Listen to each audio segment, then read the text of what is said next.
I get deep. I'm a deep dude. Here's another example of how deep I get. Adam and Eve, they the very first people on the planet Earth, right? Right?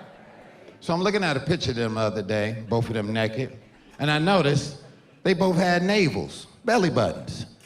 Why? Who cut their umbilical cords?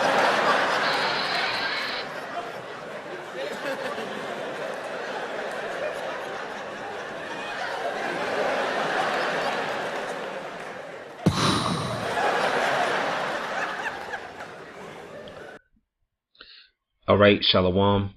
Before I continue, I want to give all praises, honor, and glory to Yahweh, Ba'ashem, Yahweh Shai, Ba'ashem, Rakah, Kodash. Double honors to the apostles and elders of Great Millstone, and Shalom to the elect of the nation of Israel. This is Aratazah from the Great Millstone Atlanta camp once again. All right, as you just saw, I played a segment from a video clip called Questions That Will Blow Your Mind, Dion Cole. Okay, and this is from the Comedy Central YouTube page, as you can see right down there on the bottom left. And Dion Cole, he's a pretty funny comedian. I've seen some of his stuff in the past, and this video just popped up on my news feed, on my YouTube homepage rather.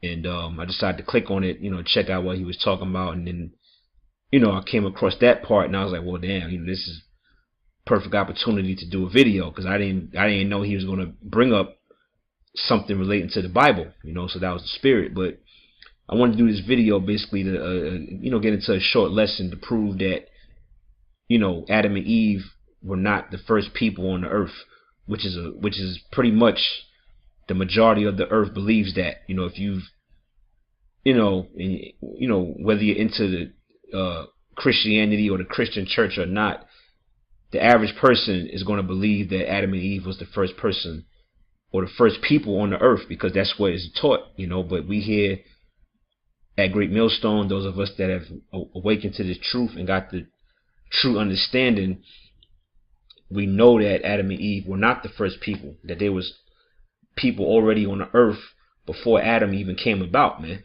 All right. Now, to prove that, let's go to the book of Genesis, the first chapter.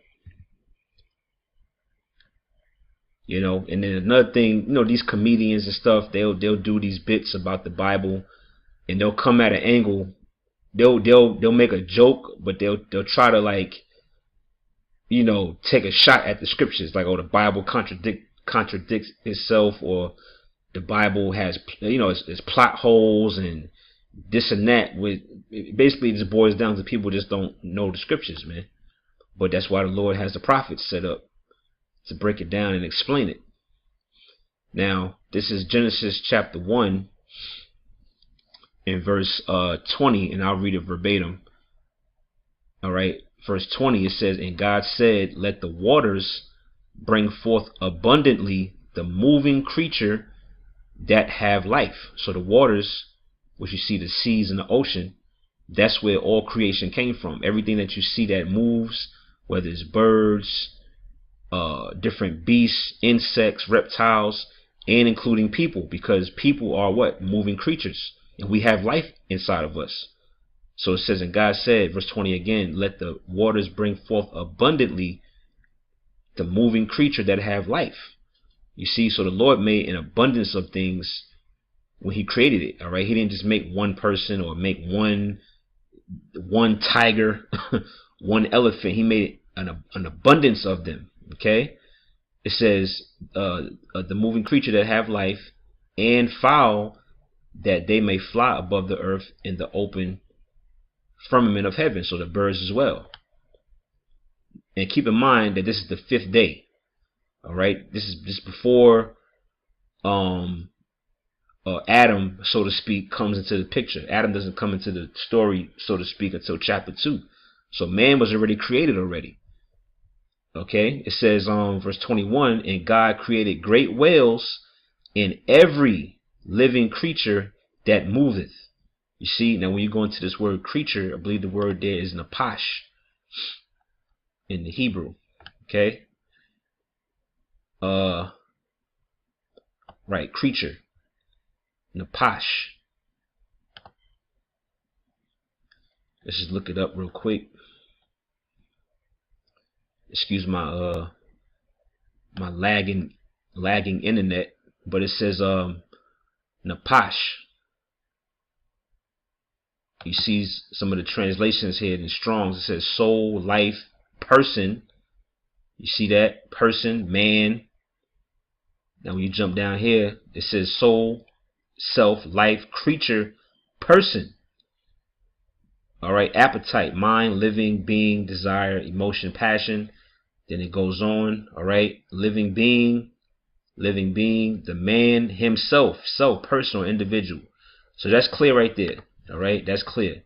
So all things that have life inside of them came forth from the deep soil under the ocean.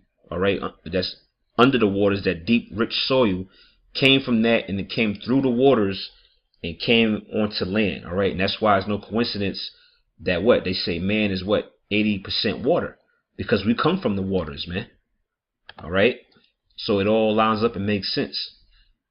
So let's see.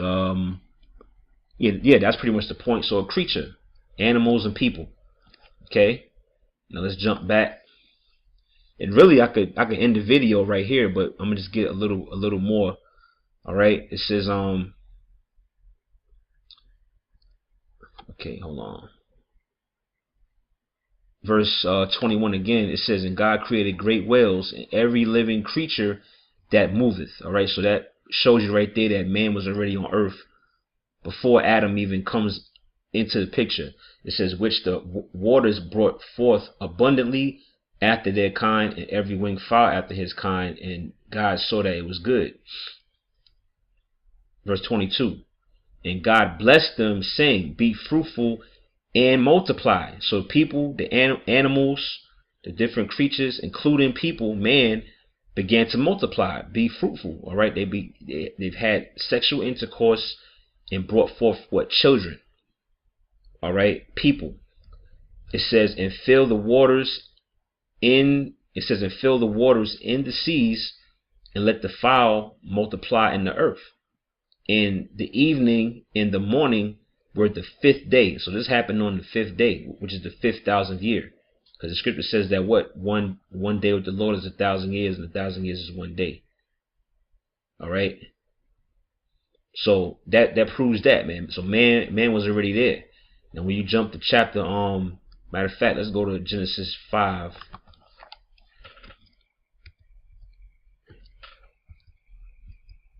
It should be 5 and 1. Just to show you that Adam also, not only does it describe a particular man, but Adam was actually a nation or a tribe of people. It's going to tell you right here, Genesis 5 verse 1. "This is the book of the generations of Adam," which Adam means ground, or from the ground. All right. It says, "In the day that God created man, in the likeness of God made he him.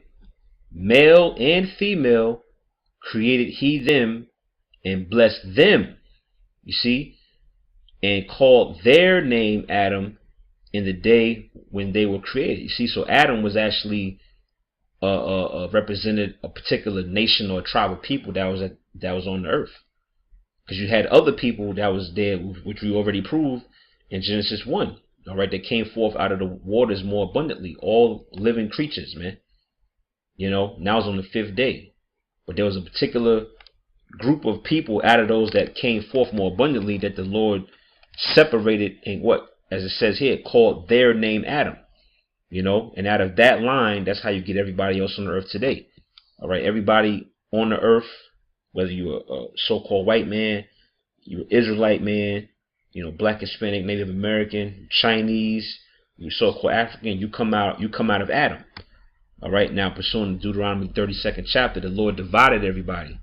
You know, so we're not supposed to all come together as one people. The Most High divided the nations, their inheritance. You see, but that's going to prove that Adam represented a nation of people. Okay, and Eve was a part of his tribe or his nation. and the Most High brought them together. That's what it means when it says he took the rib of Adam and formed his wife, or gave him a woman. Meaning he took Eve from his tribe. All right, so let's get one more example. Let's actually jump back to Genesis chapter 4, dealing with Cain. All right.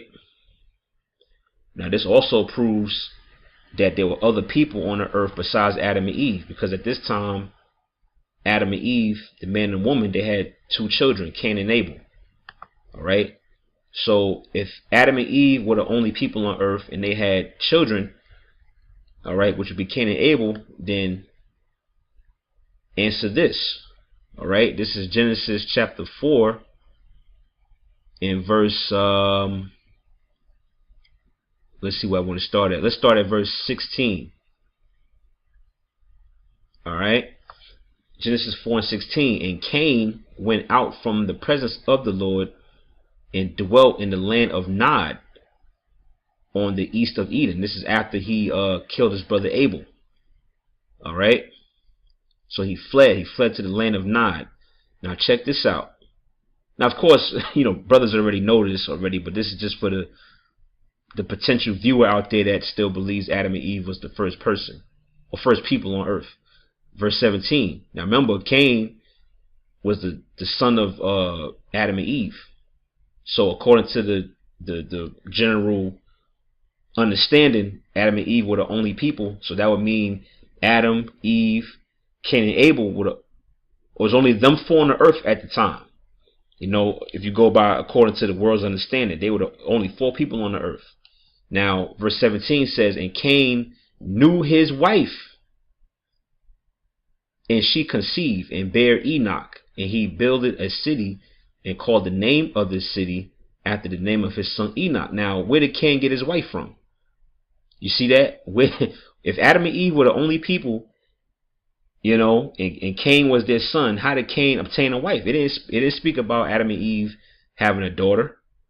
It didn't speak about them conceiving and having a child outside of Cain and Abel at this particular time. So where did where did Cain get his wife from, man? Okay, so the answer is what? There were other people on the earth at that time, man. There were other people dwelling in those lands, such as what? The land of Nod. There were people already there. You see? So that just proves that what? Adam and Eve were not the first people, man. There was other people around. And that's basic understanding, but a lot of people still believe that, and these Bible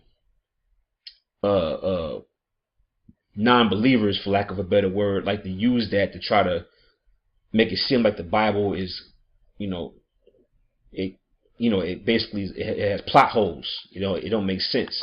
But in those just few points, I just proved that, that's wrong, man. All right, the Bible does not have plot holes, and everything lines up and makes sense if you had the understanding. All right. So yeah, I'm gonna sign off there. This is a quick response to this video by Dion Cole. All right. I haven't watched the whole thing. I just watched that one part and decided to do a quick video on it. So with that, Lord willing, this was an edifying video, giving all praises, honor, and glory to Yahweh, by Hashem, Yahweh Shai, by Hashem Rakah Gwadash. Double honors to the apostles, elders, the great millstone. Shalom to the elect. Until the next video, Shalom.